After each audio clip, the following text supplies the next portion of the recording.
सो कल हम जो है जेनेटिक्स के इंट्रोडक्शन के बारे में पढ़ रहे थे और उसमें हमने देखा था कि जीन्स बेसिकली क्या कर रहे हैं कि they are forming a functional product in the form of a proteins and genes are basically the segments of the DNA and DNA is the part of the chromosome। ठीक है, DNA क्या कर रहा है, वो एक क्रोमोसोम बना रहा है। सो ह्यूमन बॉडी में जो है वो 46 क्रोमोसोम्स प्रेजेंट हैं and these 46 chromosomes are present in the form of pairs. Here is a picture of the chromosomes of human male. ठीक है, एक सेल जो है ह्यूमन मेल का, एक सेल में जितने क्रोमोसोम्स प्रेजेंट हैं उनके एक माइक्रोग्राफ, एक पिक्चर जो है या एक इमेज जो है वो यहाँ पे बनाया गया है। And you can see here that 23 जो सेट्स हैं या 23 क्रोमोसोम जो हैं वो पेयर फॉर्म में यहाँ पे प्रेजेंट हैं। सो सिंगल सेट की जब आप बात करेंगे कि सिंगल सेट जो है वो क्रोमोसोम का, तो दैट इज इक्वल टू 23। ठीक है, तो एक सेट जो है उसको आप हैप्लॉइड नंबर के साथ मेंशन करते हैं और वो आपका 23 नंबर आएगा। और जब आप डिप्लॉयड नंबर लिखेंगे 2n के साथ उसको मेंशन करेंगे and that is equal to 46। So each chromosome is present in the form of pair. इसका मतलब क्या है कि आपके पास लाइक यहाँ पे क्रोमोसोम नंबर 1 है और आप देख सकते हैं कि यहाँ पे जो से हैं वो 2 स्ट्रैंड्स जो से हैं वो आपको नजर आ रहे हैं, but these strands are not joined with each other. ठीक है, ये दोनों स्ट्रैंड जो हैं एक दूसरे के साथ जुड़े हुए नहीं हैं। इसका मतलब क्या है कि ये सिस्टर क्रोमेटिड्स नहीं है, बल्कि ये क्या है, ये क्रोमोसोम नंबर 1 का एक पेयर है। ठीक है, जैसे आपको पहले भी इसके बारे में पता होगा कि ह्यूमन बॉडी में जो है होमोलोगस क्रोमोसोम्स प्रेजेंट होते हैं। होमोलोगस क्रोमोसोम्स क्या हैं, जो कि क्रोमोसोम का पेयर होता है। ठीक है, homologous chromosomes are basically defined as the chromosomes that are similar in size, shape and similar in carrying the genes। ठीक है, कि ऐसे क्रोमोसोम्स जिनका साइज सेम होता है, जिनकी शेप सेम होती है और जिन पे जो जीन्स प्रेजेंट हैं वो भी सेम होते हैं, उसको आप कहते हैं कि ये होमोलोगस क्रोमोसोम्स हैं। अब क्रोमोसोम नंबर 1 का ये जो 2 आपको स्ट्रैंड नजर आ रहे हैं, बेसिकली ये क्या है, ये क्रोमोसोम नंबर 1 का होमोलोगस पेयर है या होमोलोगस क्रोमोसोम है। सिमिलरली 2, 3, 4, 5 ये सारे जो हैं ये पेयर फॉर्म में बेसिकली क्रोमोसोम्स प्रेजेंट हैं। अब जो लास्ट सेट होता है या लास्ट जो क्रोमोसोम होता है आपका 23 या 23rd पेयर जो है, ये बेसिकली जो है ये ह्यूमन मेल और ह्यूमन फीमेल में अगर हम बात करें तो उसमें डिफरेंट होता है। Like here is a X Y, तो बेसिकली ये क्या है, ये ह्यूमन मेल है। और एक्स वाई जो है ये अब होमोलोगस इसे नहीं कह सकते, because X is different from Y. ठीक है, अब वाई के जो जीन्स हैं वो एक्स पे नहीं हो सकते हैं। सो एक्स एंड वाई जो हैं इन पे कुछ स्पेसिफिक जीन्स प्रेजेंट होते हैं।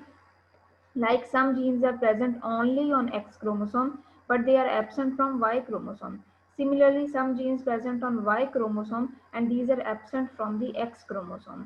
So जो आपका लास्ट क्रोमोसोम का पेयर है जिसे आप सेक्स क्रोमोसोम्स कहते हैं।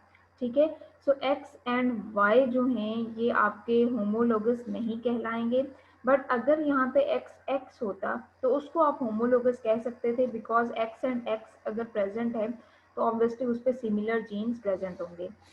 सो ह्यूमन बॉडी में 23 पेयर्स प्रेजेंट हैं क्रोमोसोम्स के।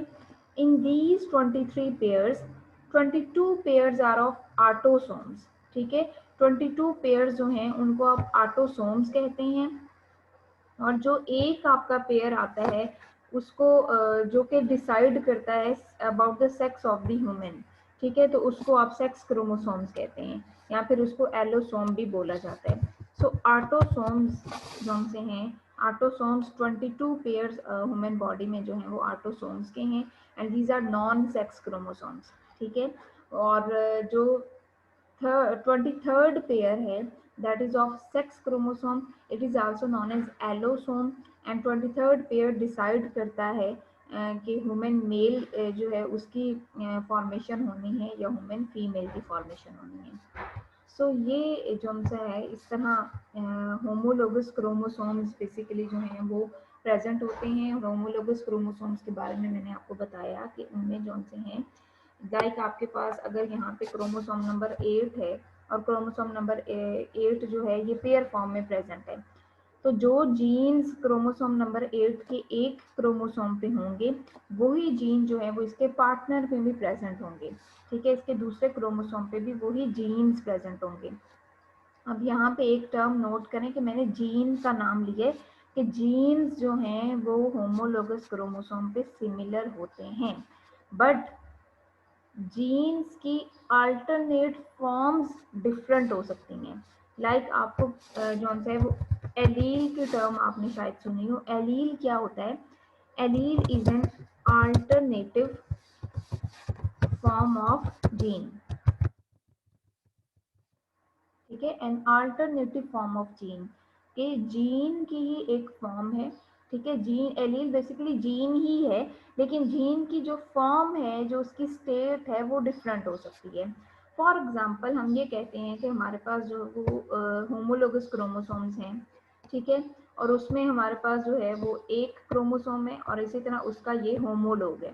ठीक है, अब फॉर एग्जांपल इस पे एक जीन प्रेजेंट है जिसको हम बी से जो है वो लेबल कर रहे हैं कि ये बी जीन प्रेजेंट है।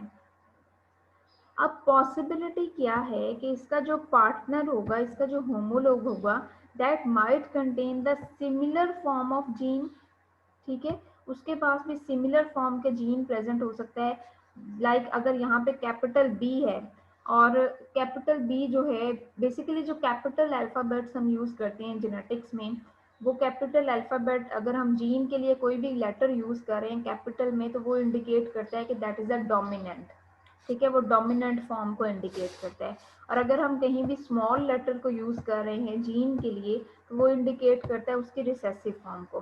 लाइक फॉर एग्जाम्पल हमारे पास अगर एक जीन है that carrying the B form of the sorry एक क्रोमोसोम है जिसपे बी फॉर्म जीन की प्रेजेंट है और उसका जो होमोलोग है उस पे स्मॉल बी प्रेजेंट है। अब capital B and small B ये क्या है? ये सेम जीन के एलील्स हैं। ठीक है, अब कैपिटल बी का हम सपोज करते हैं कि इसका फंक्शन क्या है कि that is controlling the I colour. ठीक है, ये जो जीन है इसने आई कलर को कंट्रोल करना है। अगर कैपिटल बी प्रेजेंट है तो इसके जौन सा है ये ब्राउन कलर या ब्लैक कलर के लिए जौन सा है वो रिस्पॉन्सिबल है। And if small B is there that is responsible for brown colour. ठीक है, सो पॉसिबिलिटी क्या है कि आपके पास जो होमोलोगस क्रोमोसोम्स होते हैं that might contain the same form of genes. ठीक है, सेम एलील्स भी प्रेजेंट हो सकते हैं होमोलोगस क्रोमोसोम्स पे और डिफरेंट एलील्स भी प्रेजेंट हो सकते हैं होमोलोगस क्रोमोसोम्स पे।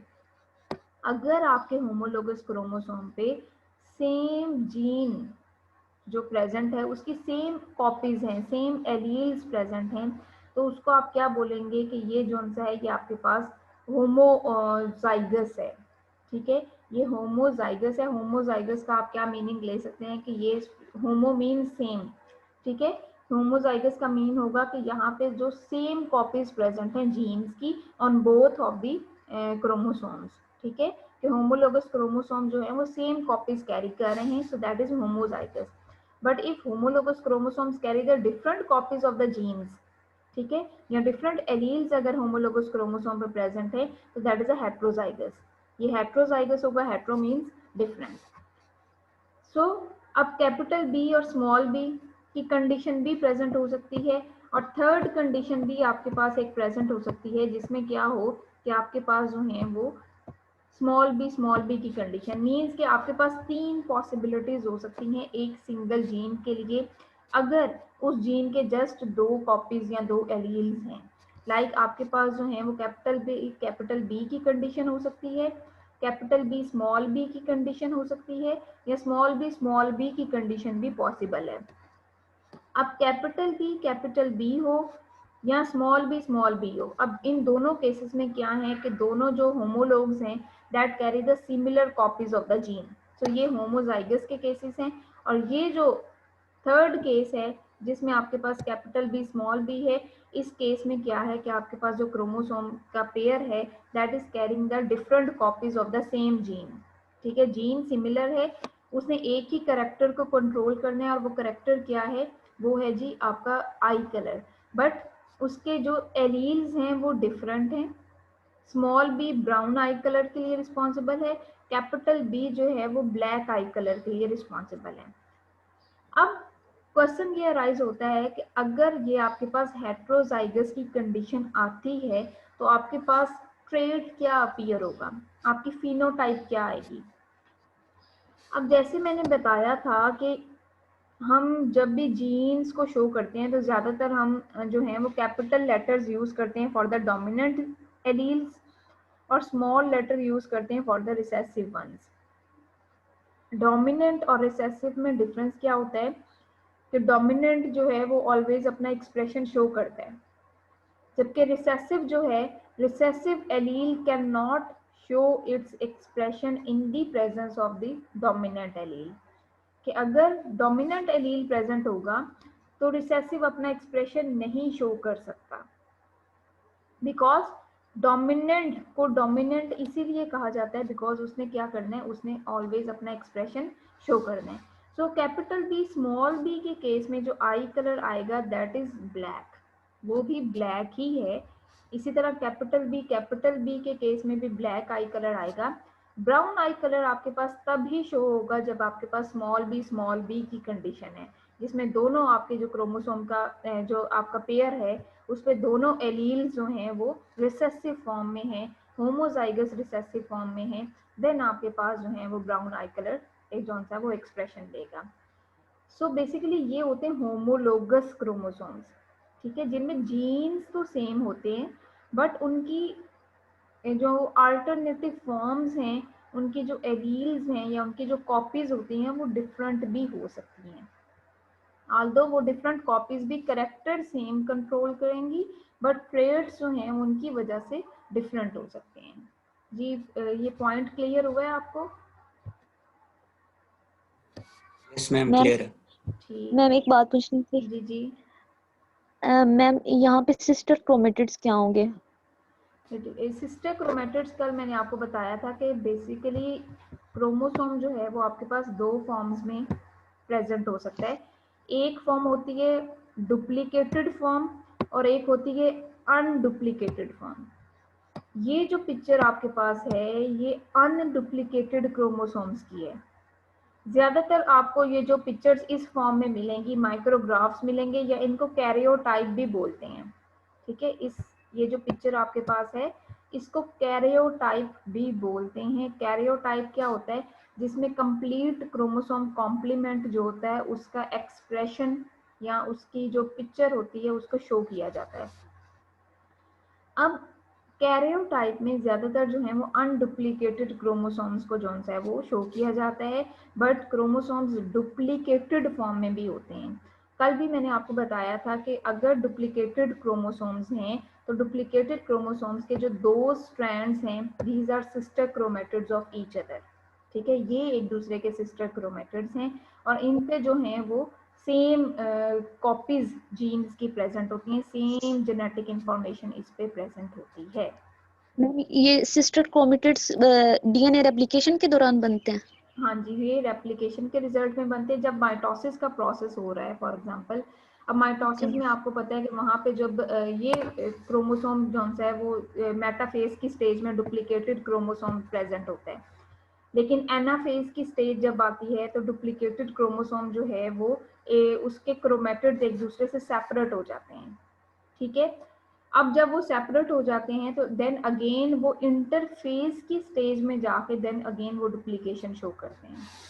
ठीक है, तो आपके पास अनडुप्लीकेटेड एंड डुप्लीकेटेड क्रोमोसोम्स दो फॉर्म्स हैं बट दोनों पे जो जेनेटिक इंफॉर्मेशन है दैट इज सिमिलर। ठीक है, उनकी जेनेटिक इंफॉर्मेशन उनके जीन्स जो हैं वो सिमिलर होते हैं, सेम कॉपीज जीन्स की प्रेजेंट होती हैं अगर सिस्टर क्रोमेटिड्स हों। तो ये जो हैं वो बेसिकली होता है, लेकिन कैरियोटाइप में या माइक्रोग्राफ्स में आपके पास जो क्रोमोसोम्स आते हैं वो अनडुप्लीकेटेड क्रोमोसोम्स होते हैं इसमें। ओके सो ये मैंने आपको बता दिया क्रोमोसोम्स के बारे में। बेसिकली था कि क्रोमोसोम्स जो हैं वो कितने मतलब ह्यूमन बॉडी में 46 हैं, लेकिन किसी और ऑर्गेनिज्म में अगर आप देखेंगे तो उनमें डिफरेंट भी होते हैं। ड्रोसोफिला है, ड्रोसोफिला में 8 क्रोमोसोम्स होते हैं।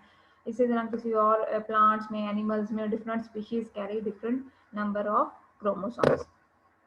तो एवरेज साइज्ड ह्यूमन क्रोमोसोम जो है उसमें एक एवरेज या एस्टिमेटेड जो नंबर है दैट इज अबाउट 1000 जीन्स। ठीक है, कि एक ह्यूमन क्रोमोसोम जो है उस पर 1000 डिफरेंट जीन्स प्रेजेंट हो सकते हैं। और आपको ये भी पता है कि ये जो कंप्लीट ह्यूमन जीनोम है उसको जौन सा है वो अब उसको फाइंड कर लिया गया है, और उस एक प्रोजेक्ट बनाया गया था, human genome project. Human genome project का बेसिक एम क्या था कि ह्यूमन बॉडी में जितने भी क्रोमोसोम्स हैं और हर क्रोमोसोम पे जो भी जीन्स हैं उनको जौन सा उनके बारे में पता लगाया जाए, और ये भी देखा जाए कि हर जीन जो है वो कौन सा फंक्शन परफॉर्म करता है या कौन सी प्रोटीन बनाता है, और वो प्रोटीन जो है वो फर्दर कौन सा फंक्शन परफॉर्म करती है। तो ये सारे जो से हैं ये ह्यूमन जीनोम प्रोजेक्ट के एम थे, और अब उसको कंप्लीट जो है वो कर लिया गया है, बल्कि काफ़ी अर्से पहले इसको कंप्लीट कर लिया गया था 2001 में तकरीबन। और अब जौन सा है वो कंप्लीट इंफॉर्मेशन जौन सी है वो ह्यूमन जीनोम के बारे में जो है वो उस प्रोजेक्ट से आपको मिल सकती है। देन है जी, information in DNA is assessed during the process of gene expression. कि अब हम ये बात कर रहे हैं कि जीन्स बेसिकली क्या करते हैं, वो प्रोटीन्स बनाते हैं। तो अब ये है कि जीन्स प्रोटीन कैसे बनाते हैं। सो आपको पता है जीन्स ने जब भी प्रोटीन बनानी है तो उनको एक्सप्रेस करना पड़ेगा। एंड जीन एक्सप्रेशन जो है वो 2 लेवल्स पे होता है, 2 लेवल्स पे है। फर्स्ट जो सा है वो जीन क्या करता है, वो ट्रांसक्रिप्शन करता है, एंड देन जीन जो है वो फर्दर ट्रांसक्रिप्शन से ट्रांसलेशन करके प्रोटीन्स बनाता है। सो फॉर द ट्रांसक्रिप्शन क्या होगा, the information within genes is assessed in stepwise process. In the first step known as transcription, the DNA sequence within a gene is copied into a nucleotide sequence of ribonucleic acid RNA. Transcription basically क्या है, जिसमें messenger RNA जो है उसकी formation होती है by the DNA. DNA जो है ये ट्रांसक्राइब करता है और इससे जो है वो आरएनए बनता है, और आरएनए की जो फॉर्म इसने बनानी है that is a messenger RNA. So most genes encode RNAs that contain the information for the synthesis of a particular polypeptide.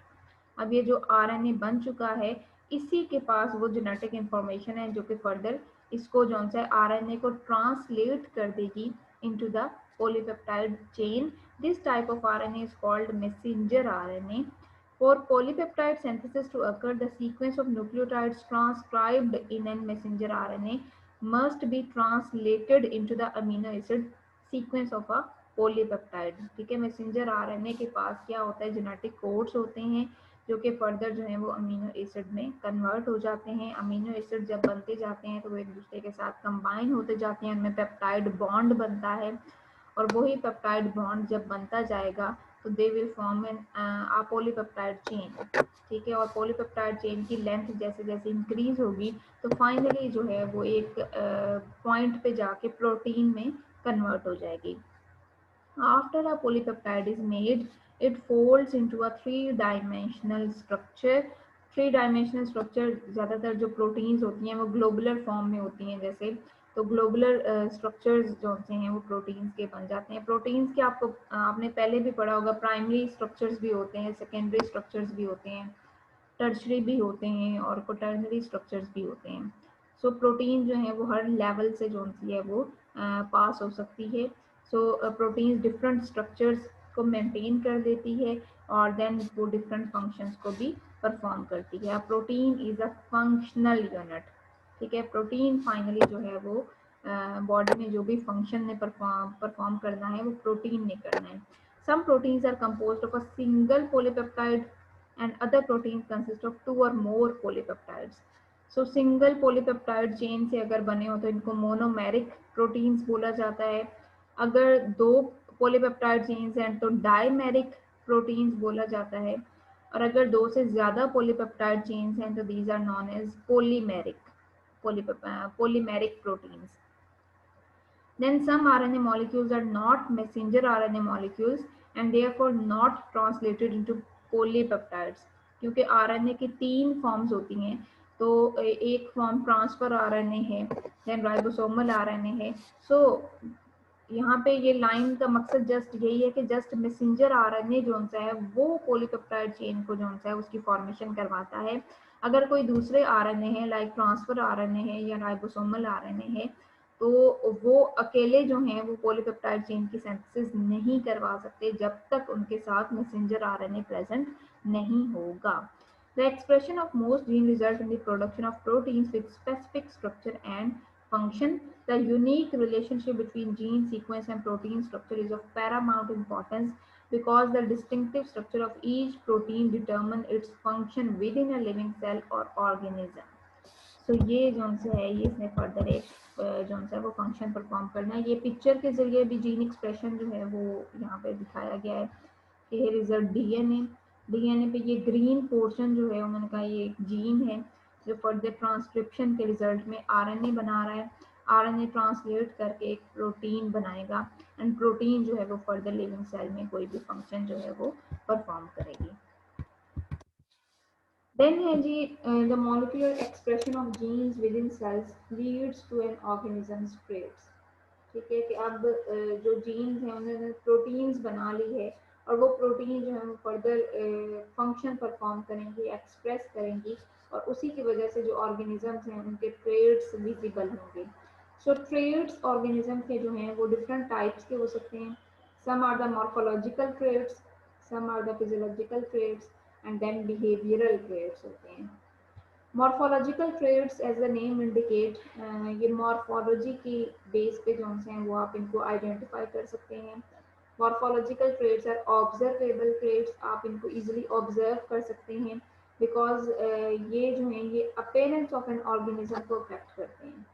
ठीक है, ऑर्गेनिज्म की जो फिनोटाइप है उसके जरिए आप मॉर्फोलॉजिकल ट्रेड्स जो हैं उनको आइडेंटिफाई कर सकते हैं. For example, the color of a flower and the height of a pea plant are the morphological traits जिनको आप इजीली देख सकते हैं. देन कुछ ऐसे ट्रेड्स भी हैं जिनको जो है वो आप खुद इस तरह ऑब्जर्व नहीं कर सकते with the help of a phenotype. वो हैं ये फिजियोलॉजिकल ट्रेड्स.